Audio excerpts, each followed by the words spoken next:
A lot of Miami Dolphins news that we need to discuss on today's show as day 2 of OTAs is in the books. They have a day off today, and then we'll be back at it on Friday. But there is great news that needs to be discussed on Jaylen Phillips, Bradley Chubb. We'll also talk about some takeaways from day 2 as media members were there for the second day of OTAs and shared some insights on how the voluntary team activity went. But we'll start with the great news that is on the injury front. Bradley Chubb was at the forefront of everything on Wednesday afternoon.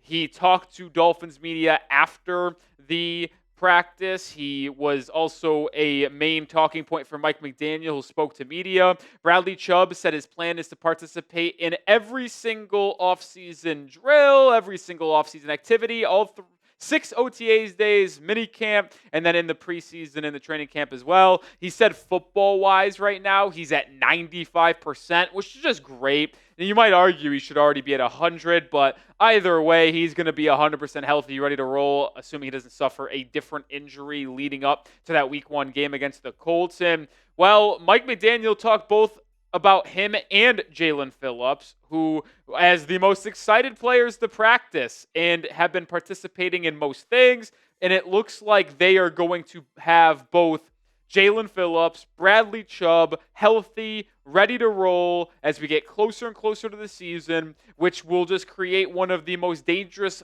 edge trios in all of football with second-year man Chop Robinson. It is pointing to these two, Bradley Chubb and Jaylen Phillips, being ready for Week 1 against Indianapolis. And I've mentioned it this week, but I really believe there's a world where the Dolphins have one of the best pass rushers, if not the best pass rush in football. They have to stay healthy, but is there a better 4-man group than Chop, Phillips, Bradley, Zach Sealer from the inside? And that's not even mentioning potential contributions from first-round pick inside defensive lineman Kenneth Grant. Like, there is a world where those 4 or 5 guys, if Kenneth Grant ends up being a impact rookie year 1, have the best pass rush in all football. At least top 5. There's a world. I don't want to drink the juice early, but I kind of am at the same time. All right, make sure you do follow us over on Instagram. Handle is Dolphins Today IG. We are 8 followers away from 900. Let's get there, because when we get to 1,000, which we're 108 away, we will do a special video. So appreciate every single person who follows us already. But if you don't, more short form and content over there.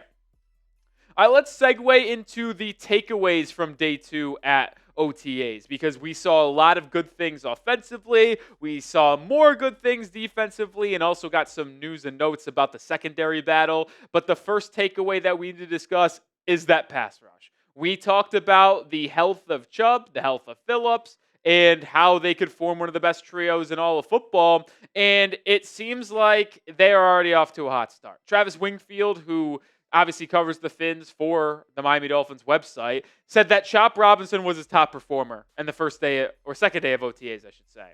Had a sack in the first team period, then had another sack in the second period, had a couple good plays in the run game for a tackle for loss. Like, I could not be more happy to be wrong about Chop Robinson.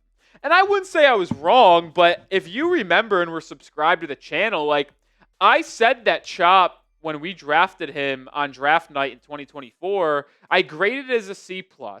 I upgraded it to a B- by the end of the draft weekend. But I was in favor of drafting Graham Barton from Duke to help that interior offensive line last year, overtaking an edge rusher. Obviously, I am very, very happy that Chop's on the Dolphins. Graham would have been great too, but Chop just looks like he could be an absolute freaking superstar. He wasn't the only one, that being Travis, that stood out in front of in terms of Chop Robinson.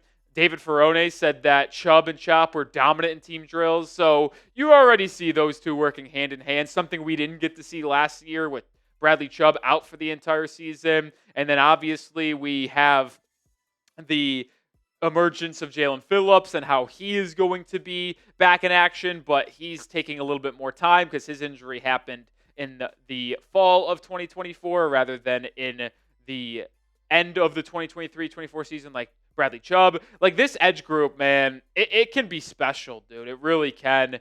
You add in Mo Kamara, second-year man from Colorado State, fifth-round pick in 2024. Quentin Bell, who was a solid rotational guy in 2024, signed a one-year deal with us back in free agency. Like, I'm excited to see this room led by Chop, complemented by Phillips and Bradley Chubb. Like, I think Chop Robinson will be in for a monster year too. Because when you think of Chop's year last year, he turned it on in the back half of the season, being one of the best pass rushers in football in terms of production, sacks, win rate, and his pass rushes. He was just dominant. But he was also working alongside Shaq Barrett, Tyus Bowser, Quinn Bell. You now get him working with Bradley Chubb and Jaylen Phillips, guys that are going to garner more attention from the opposing offense. Well, now Chop's going to be left on an island more often, and he could just even dominate even more. I think he's going to be absolutely freaking awesome in year two, and I can't wait to see it. And if you're with me, spam those 44s. New star edge in Miami could be brooding up here. Show love to Chop Robinson. Spam those 44s down in the comments.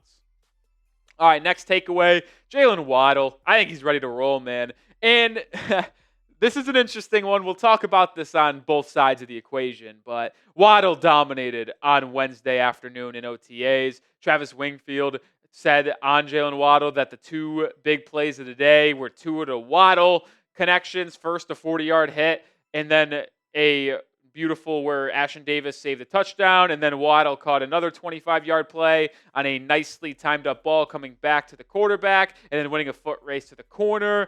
Then he caught a deep ball where he stacked Cam Smith, and Tua couldn't have handed it to him better, 50 yards downfield. And this is kind of the double-sided coin that could be discussed. Like, it's good to know that Jaylen Waddle and Tua Tagovailoa had a really good, solid connection early on in OTAs, and Waddle looks like a wide receiver one.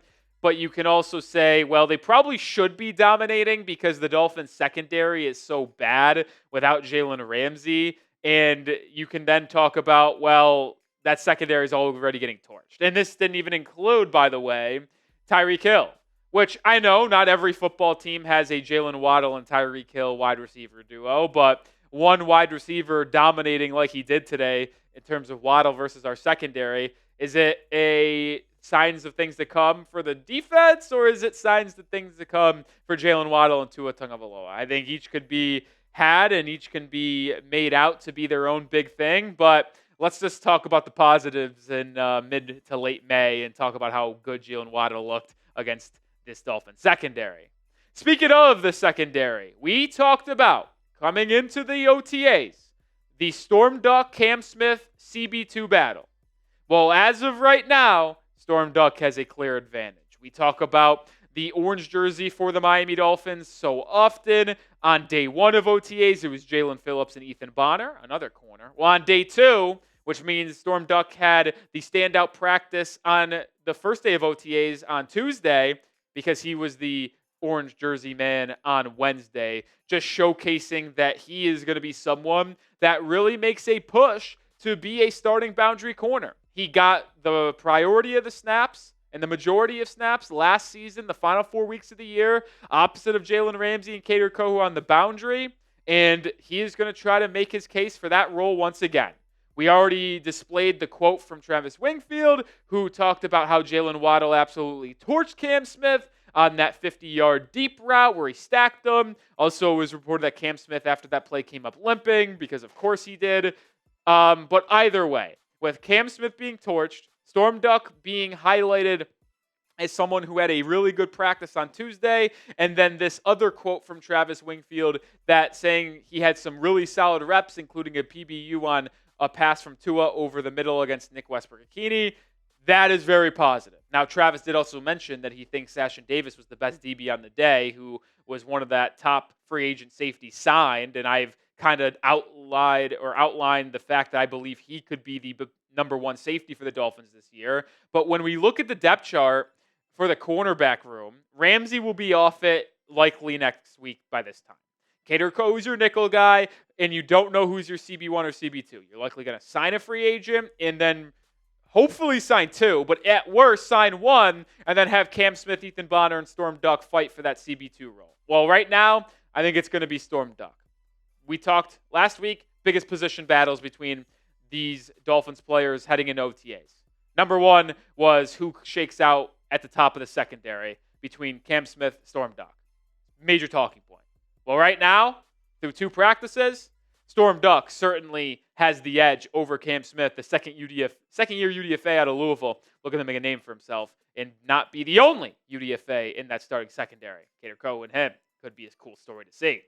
Continue to be subscribed to the channel, and if you have not been subscribed, join us today for more off-season videos. We're live every Tuesday as well. Daily content covering Dolphins minicamp, OTAs, news, rumors, everything in between. Join the family here at Dolphins Today.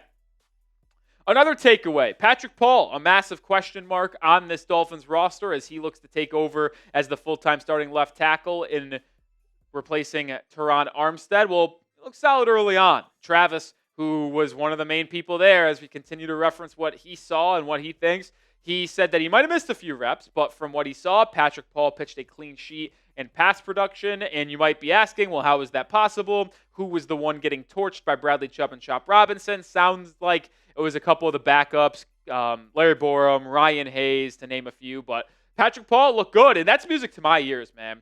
I said this a week ago, and I truly do believe this and mean this. This offensive line, and I could borderline say offense, will go as far as Patrick Paul could take them.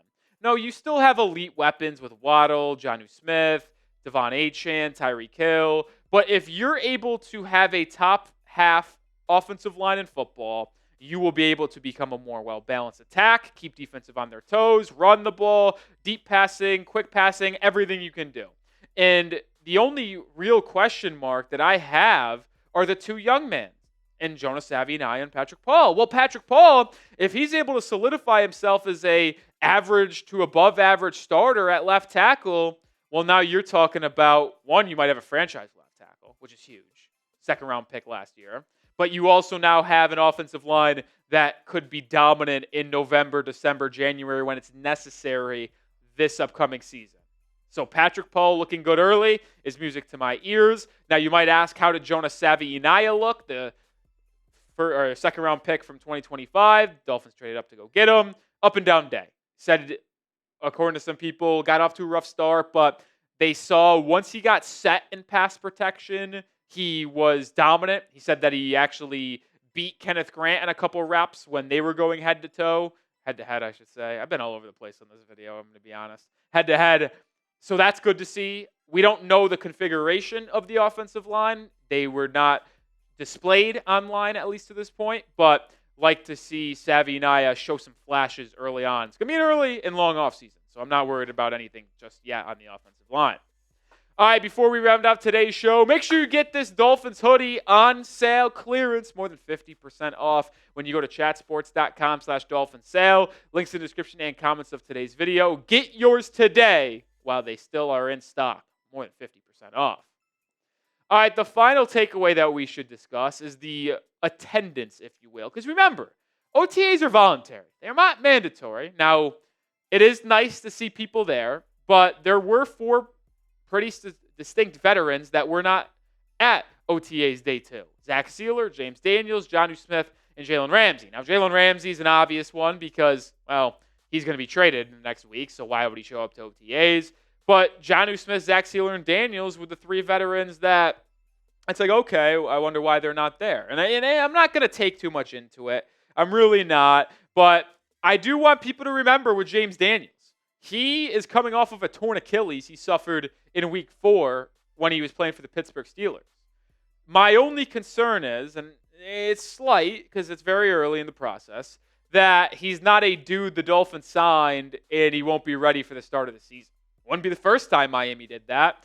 And at least if you're talking like an Asante Samuel Jr., like you know what you're getting into. But with James Daniels, we were anticipating him being ready to roll for week 1.